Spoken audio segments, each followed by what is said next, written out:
guys, today we're going to learn how to simplify radicals. So before we get into this, let's just talk a little bit about the symbol. And I think we've seen it especially when we've been doing square roots. We always think of that symbol as being the square root symbol. But the symbol is actually called a radical. So let's write in the word radical. Okay? And if there isn't a number on the outside of it, and by a number I mean a little tiny number, okay, there's going to be a little x right there, but the x would actually be a number. So let's make this a 2, or let's make this a 3, just so you can see the difference. Okay, there's the radical, and then here's another radical, only this one, we're going to put a little 3 there, okay? I'm going to tell you the difference between the two. So this one, the index, and that's what the little x is right here in the symbol here we have at the top of the notes. The x is actually called the index, okay? And the y inside the radical here is actually called the radicand. Just a little background on the name. So say I had, in this first example, the radical, under the radical is the number 16. The number 16 is the radicand. Okay? For this, there's no little number there, but since there's nothing there, it's implied to be 2, meaning the index is 2. All right? So by default, if there's nothing there, the index is 2. And that means we're simply taking the square root. The square root of 16 is 4, because we know that 4 times 4 is 16. Okay, so now if we had a radicand, we had an index of 3, we're actually taking the cube root. So if I had an 8 in the underneath the radical, being 8 is the radicand, it's saying what number times itself 3 times is 8. And if we took the cube root of 8, would be 2. Because 2 times 2 is 4, and then 4 times 2 is 8. So again, if we have no index, we're assuming that it is a square root, or meaning what number times itself. Okay, so what we're going to do today is actually first start out and talk about our perfect squares. Okay, our perfect squares, if we took 1 and we squared it, we would have 1. So 1's a perfect square, 2 times 2, or 2 squared is 4, 4 is a perfect square, then we have 9, 16, 25, 36, 49, 64, 81, 100. 11 times 11 is 121. Then we have 144. 13 times 13 is 169. 196 for our 14. And we've got 225, 256, 289. Okay, 18 squared is going to be 324. 19 squared is 361, and 400 is 20 squared. So these are our first 20 perfect squares, okay? When you take the square root of these, okay, meaning you're going to get, if you can take a square root and you get a whole number, then you know it's a perfect square. So for instance, if I took the square root of 121, I would get 11. The square root of 144 is 12. Okay, so let's put these in. So when you take the square root of a number, it gives you the whole number. It's a perfect square. So this would be a 1, this would be a 4, this would be a 9, 16, 25, 36, 49, 64, 81, 100, okay, 121, and then 144. Okay, so try these on your own. So pause the video and then start it back up again. So you should have the following answers when you start back up. This would be 6, 10, 7, 5, 8, 2, 9, 12, 4, and 3. And for purposes of perfect squares in our discussion today, we're going to just leave these as positive square roots, okay? So down the road, we're going to talk a little bit about the fact that actually the square root of 36 could have 2 answers, both positive 6 and negative 6. But today we're just going to stay with our positives. Okay, so what we're going to discuss is how to simplify a radical. And what we do is we basically want to get a perfect square, and outside, any perfect square factors we want to get outside of the radical, and we leave whatever's on the inside as a leftover. Okay, and how we're going to do this, here are our steps. We can either do it two different ways. We could split what's under the radical. If you look at example A, we've got the square root of 40. Well, the square root of 40, actually we can split into the square root of 4 times the square root of 10, because 4 is a perfect square factor of 40. And then we can take the square root of 4, which is 2, and our answer would be 2 radical 10. Okay, if we had a number already outside of the radical, all right, we look at what's underneath the radicand, which in this example here, 32, we could factor that into 16 and 2, and the square root of 16 is actually 4, so we would take whatever's on the outside, which is 3, and multiply it by the 4, so we would get 12 radical 2. Okay, so if you're good and you know your perfect squares, that's a great way to do it. What we're finding is sometimes some of you aren't that good at knowing your perfect squares, and we're finding it's easy to draw a factorization tree. And then we circle the prime factors. We look for pairs, the square roots, and the triples for cube roots. And for each pair or triple, we cross out the numbers and write down one of the factors outside of the radical. Any remaining factors that were not used stay inside the radical. And then we multiply any numbers that are outside the radical, and we multiply any numbers that remain inside. So the hint is to really look for factors that are perfect squares, okay, and factors that are prime numbers, okay. So we're going to look at some examples. It might make a little bit more sense to do this. So if I had the square root of 40, I could start factoring 40, and I could think, well, that's 2 times 20. Okay, 2 is prime. I can't go any further in that factorization tree. But with 20, I could say, well, 2 times 10, or I could do maybe 4 times 5. Okay, 5 is prime, so I'm going to circle that. And then for 4, I've got 2 times 2.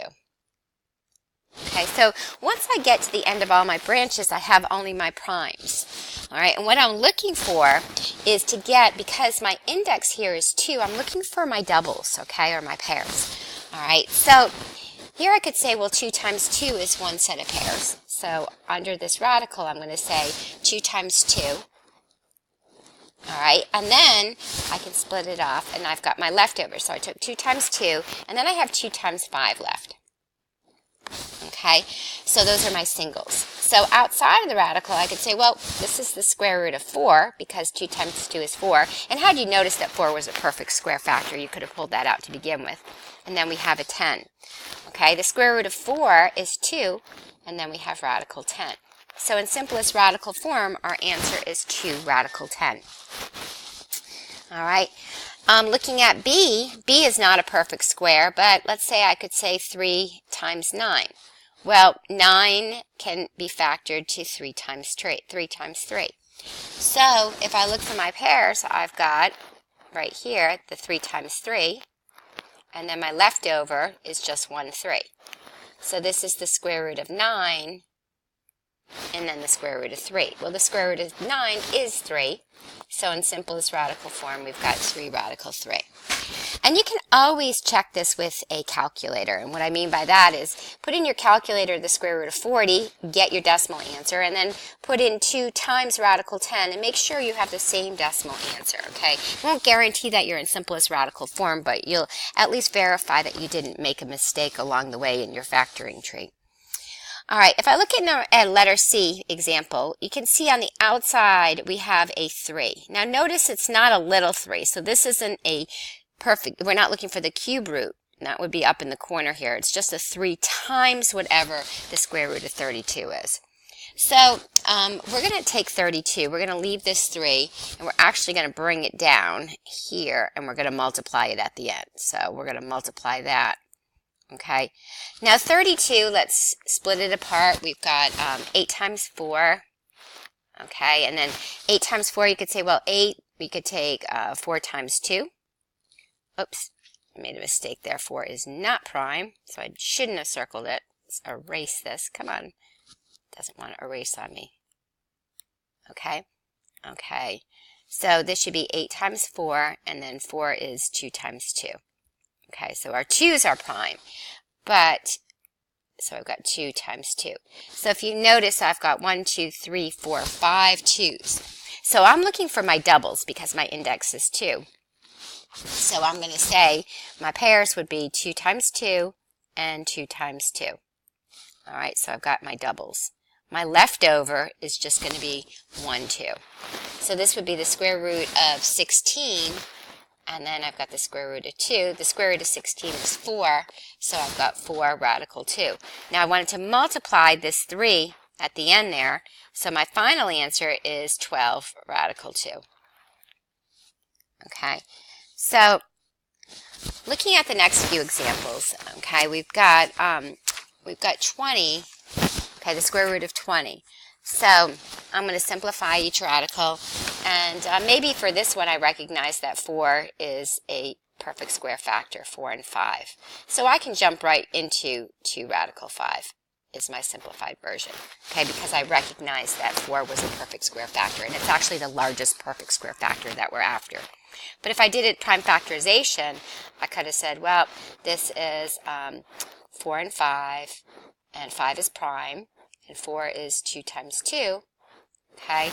And what I could have said was, well, 2 times 2, and then I've got my square root of 5. 2 times 2 is 4, and the square root of 4 is 2 radical 5. So I get the same answer, okay?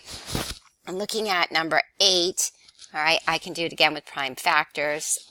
So I've got my 4 times 2, and then I've got 2 times 2. All right, so those are all prime. If I'm looking for my pairs, I've got one set right here, 2 times 2, and what's left over is a 2. So the square root of 4 is 2, so I end up with 2 radical 2. Okay, 90, I can start with, let's see, 9 and 10. And you guys could try this and pause the video. I've got 3 times 3. Those are both prime. 10 is 5 times 2. Okay, so on the for looking at our pairs, we've got 3 times 3 for our pairs, and then our leftovers would be 5 times 2. So 3 times 3 is 9. The square root of 9 is 3. So we're left with 3 radical 10. Kind of running out of space there. Okay, so for 300, I'm just going to say, well, you know what? Let's do 3 times 100. Okay, but look, 100 is actually a perfect square. So this is a perfect square. So I don't even have to go any further because I know that I can take the square root of 100 times the square root of 3, and the square root of 100 is 10, so I end up with 10 radical 3. All right, the key to it is to make sure you recognize that you can't have any perfect square factors underneath that radical. All right, if I look at the next one, 48, I'm going to go maybe 6 and 8, and 6 is 3 times 2. Well, they're both prime, so let's circle those. 8, we can have 4 times 2, and 4 is 2 times 2. Okay, so I'm looking for my pairs. I've got 2 and 2 here, so let's do 2 times 2. Then I have another 2 times 2, and then my leftover would be that 3. So I've got my 2 sets of 2, and then my leftover 3. Well, this is the square root of 16 times the square root of 3, which square root of 16 is 4. 4 radical 3 would be my answer. Okay, number 6 is a little bit different because we have a cube root. Okay, see that little 3 there? So the index is 3. So now instead of groups of 2, I need groups of 3. Okay, so if I look at the number 200, I'm going to start out and say, okay, I've got 2 times 100. 2 is prime. I've got maybe 25 and 4. Okay, then 25 I can do 5 times 5, and 4 I can do 2 times 2.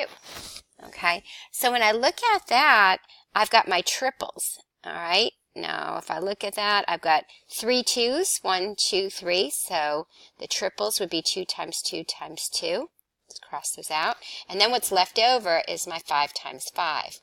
Okay, 2 times 2 times 2 is 8, and again, these are the cube root, so we have a little 3 up there. So this would be the cube root of 8, and then we have the times the cube root of 25. So the cube root of 8 is 2, and then we have the cube root of 25. Okay, so that would be our final answer, 2, and then the cube root of 25. Okay, so I want you guys to go and try 7 through 15 and see how you do.